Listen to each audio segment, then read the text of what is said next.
Municipal corporation Sohrabgoth town chairman Lala Abdul Rahim ऐं Pakistan peoples party member organizing committee ओभर Sarwar Khan Ghazi Sohrabgoth town IB Soomro avenue road Jamali पुल खां सबा सनवा अयूब गोठ ताईं स्ट्रीट लाइट ऐं ग्रीन बेल्ट जो कम शुरू कराए छॾियो। उन मौके ते chairman Sohrabgoth Lala Abdul Rahim, municipal commissioner Sohrabgoth town Tanveer Arain, chairman UC 8 Syed Bilal Agha ऐं ॿिया ऑफिसर पिण मौजूद हुआ।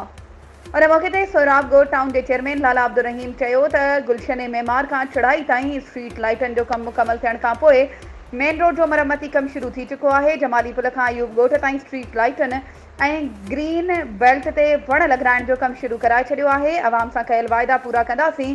सोराबगोट टाउन ऑफिस जा दरवाज़ा अवाम जे लाइ हमेशा खुलियल आहिनि। असीं अवाम जा ख़ादिम आहियूं। संदन जा बुनियादी मसइला हल कराइण असांजो फ़र्ज़ु आहे।